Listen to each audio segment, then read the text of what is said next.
det stinker. De skal jo vaskes. Velkommen tilbage til en ny YouTube-video. Den første her i 2024. Vi er lige gået ind i et nyt år. Det er den 2. januar, og jeg skal selvfølgelig træne ben. Nærmere bestemt skal vi have fokus på booty.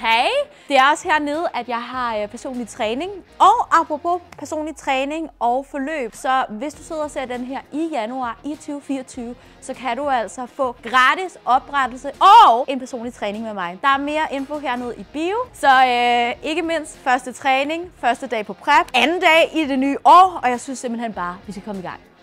Okay, vi har det næsten helt for os selv. Okay, vi har lige juice. Okay, man lige se dig lave pistol squat. Igen. Spørger du mig hver gang, du ser mig? Og nu gør jeg det også. Skal I se, hvor god jeg er? 2, 3, 4, oh my god, 5, 6, 7, jeg har taget 4 ellers 2 gange, men i dag tog det 4. Nå, vi skal i gang. Og vi skal starte seated leg curl. Og det er egentlig bare lige for at få baglår i gang, og hvis vi skal hen i leg extensions, bare køre lidt warm-up, inden vi skal hen i V-squatten.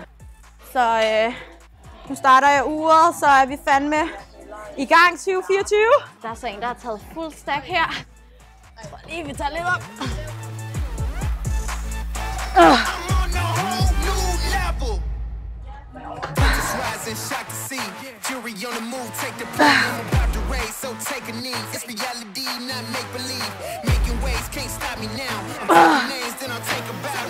Hjælp mig. Så første workset. Kørt 8 reps her. Næste workset.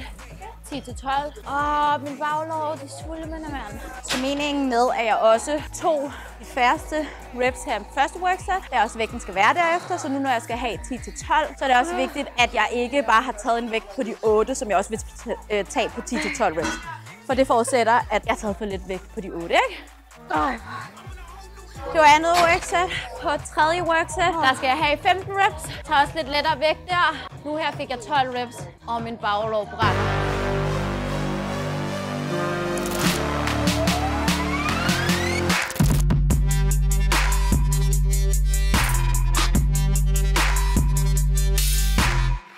Okay, next up er, når den lige er fri, skal vi i leg extensions, og det er egentlig mest for, ikke så meget i forhold til fokus på, at jeg vil, lad mig lige få vejret.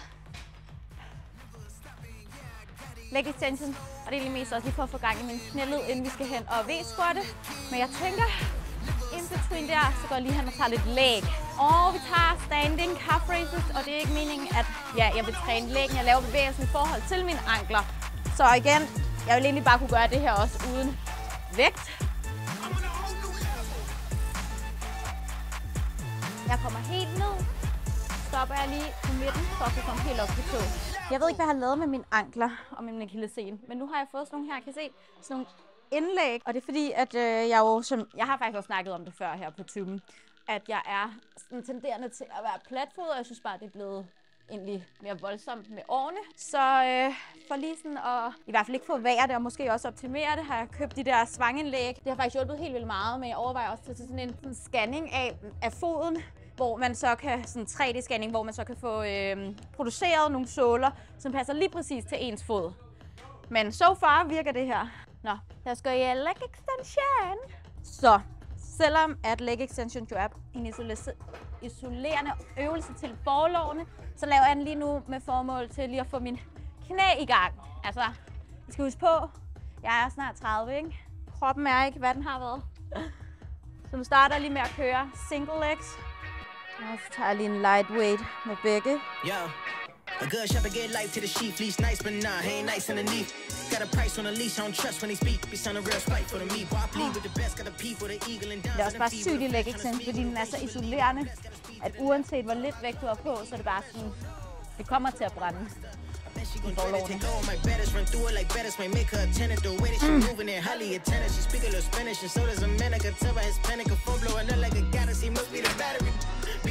Så har vi også 2024, og for mange er det jo også her, hvor man sætter nytårsforsæt og så videre. Og det kan man jo mene om, hvad man vil.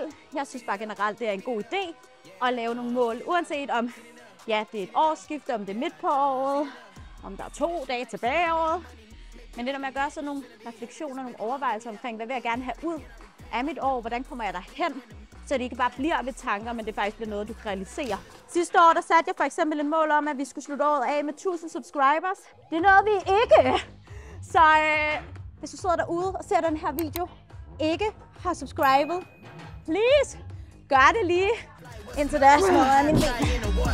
Keep it on the low, low, no, don't die here, been po since 12. But the look of my girl, a trip to Hawaii, she took to her ex and I took that L. Had to exhale, double XL, transcendental, yeah, I meditate well. Got the only one that's keeping me still, got the only one that's keeping me still. Hey, yo, we got order. Der er faktisk også skrevet ud til mine piger på teamet, at de fik en lille opgave af mig faktisk, at de skulle sætte sig og reflektere over 3 højdepunkter for året. Og det kunne være alt, ja, både fra den målsætning, de havde lavet sammen med mig, men også bare hvis der havde været noget i privaten eller noget. Men 3 ting, som de virkelig sådan er stolte af, er glade for, har givet dem noget. Og så ikke mindst sætte 3 mål for 2024. Og dertil, hvordan at de kommer derhen. Og derfra har vi så sammen lagt planer for, hvordan vi kan slutte 2024 af om et år og sætte flueben ved de 3 mål. Det samme til dig, hvis du ikke har gjort det. Det er en virkelig god øvelse, om ikke andet sætter en masse tanker i gang, som også bare gør, at du ubevidst måske bevæger dig hen imod det. Og hvis du så tilmed så også laver en plan for målene, så er der altså ikke grænser for, hvad du ikke kan opnå. Siger der. Mærker lige den her, så går vi i gang med workset.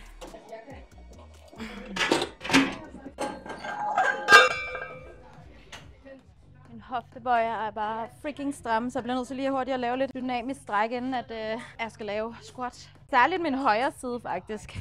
Alright, lad os gøre det. 8 reps her.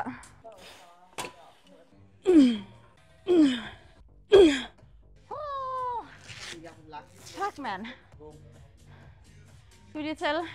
De inderste er 25, og de andre 20 er 2, 4, 6, 8, 10, 12, 14, 15, 150.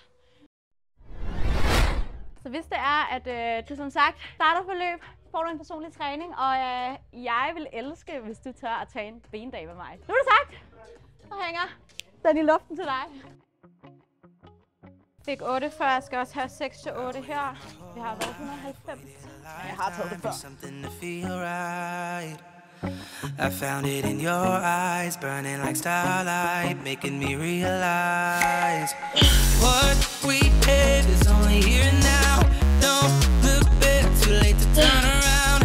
'Cause what we are holding is gone in a moment, and we can control it. Oh, 'cause if the stars and planets burn up, we know.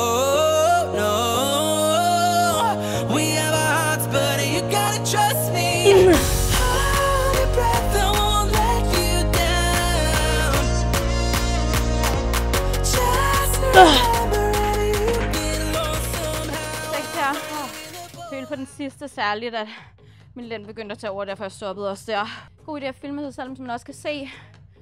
En ting er, hvordan man selv føler. Noget andet er at se det. Se her, når jeg går ned, ser fint ud, men at jeg begynder at bukke numsen ud af, hvor det gerne skal være mere en lige bevægelse. Jeg tror faktisk, helt ærligt, at der ud af dem, der sætter et januarmål, desværre er rigtig mange, som der måske har glemt det efter de første 2 måneder.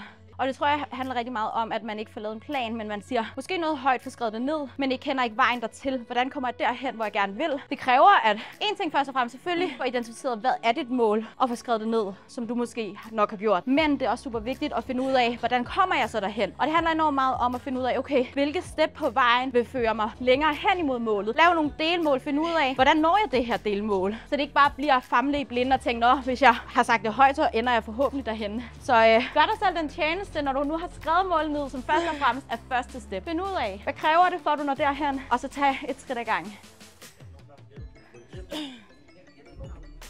Det kan altid svare sig at få hjælp, uanset om det handler om et vægttab, muskelopbygning, eller om det bare handler om, hvordan blive en god sanger. Hele tiden omring dig med folk, som både inspirerer og motiverer dig, som også er bedre inde i det fag, som du har et mål om. Fordi det er den måde, vi lærer på. Ved også at få noget hjælp, så kan det meget vel være, at du faktisk opnår dit mål hurtigere. For det kan godt være, at du måske faktisk selv kommer i mål, men at du så tager en masse omvej, før du når derhen. 100% det får du også noget ud af. Men hvad hvis nu jeg sagde til dig, at ved at få hjælp, søge professionel hjælp hos en fagperson, kan tage en smutvej. Nå, som vi startede ud med, der tog vi noget isolation, inden vi gik hen i squatten, som var vores kampvognøvelse. Det samme gør vi nu, inden vi skal hen i hip thrust, som også er en kampvognøvelse. Så der går vi hen i abduction. Vi kører vores baller godt varme, inden vi skal hen og løfte noget tungt derhen. Så her, der kører jeg en høj rep range i alle mine sæt. Der kører jeg her de første, ja.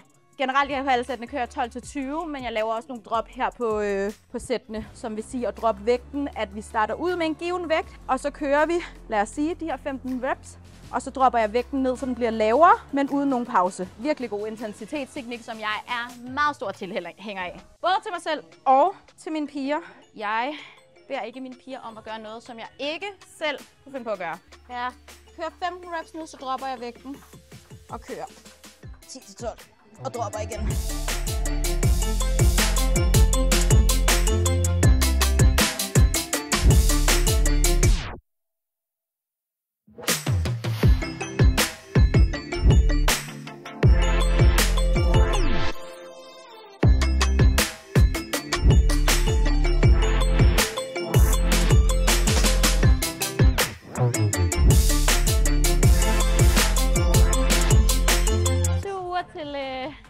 DFNA her i Danmark, Naturlig Bodybuilding, og jeg skal faktisk også her på torsdag på Bispebjerg. Jeg har tilmeldt mig sådan et projekt inden for Naturlig Bodybuilding, hvor der bliver undersøgt, sådan, hvordan hele forløbet er i forhold til styrke, kognitiv kunnen, så der skal jeg ind og have mit første besøg, eller gøre mit første besøg her på torsdag. Og så skal man derind sådan 5 gange under hele processen, så de får noget data på, hvordan kroppen er inden prep, imens man er på prep, og også efter en konkurrence. For der sker sindssygt meget, og jeg synes, det er mega interessant, sådan også til egen databrug. Finde ud af, hvad helt faktuelt gør der med min krop, når det er, man presser den så meget og kommer ned så lav fedtprocent over en længere periode, hvor man er meget restriktiv. Så det er spændende. Nu når jeg startet prep, så er det også vigtigt at ikke gøre alle mulige anderledes ting ved sin træning, kontra når man for eksempel er i en off-season og fokuserer på at bygge muskelmasse, fordi man har jo også et ønske om at bibeholde så meget muskelmasse så lang tid som muligt under en prep. Så selvom det handler om at komme i sindssyg form, virkelig langt ned i fedtprocent, så er det jo også med tanke for stadig at bibeholde så meget af ens muskelmasse, man jo har arbejdet for. Så det er også vigtigt ikke lige pludselig at bare tænke, nu er man på prep, og nu kan man ikke løfte noget. Nej, altså faktisk lang tid i preppen skal du stadig kunne løfte sammen og faktisk også stadig lave progression. Det er klart, når du kommer rigtig langt ind i preppen og tæt på konkurrencen, så vil du måske kunne mærke noget i styrken. Men ofte, så er det sgu mentalt. Nu er det videre til hip thrust.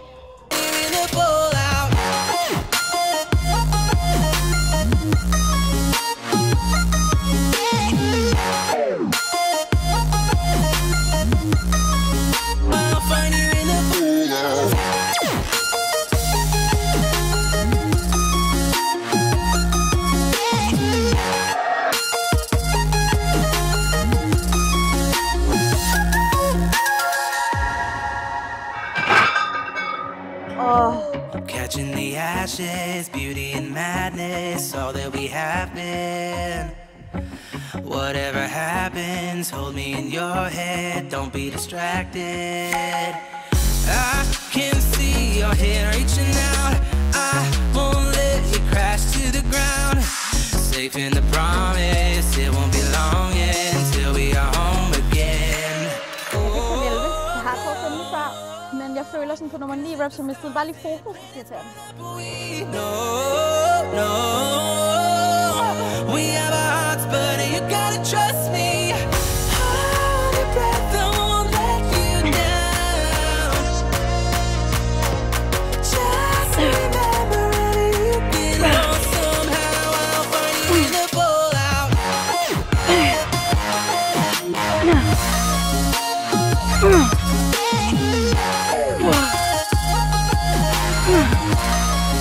I'll find you in the fallout.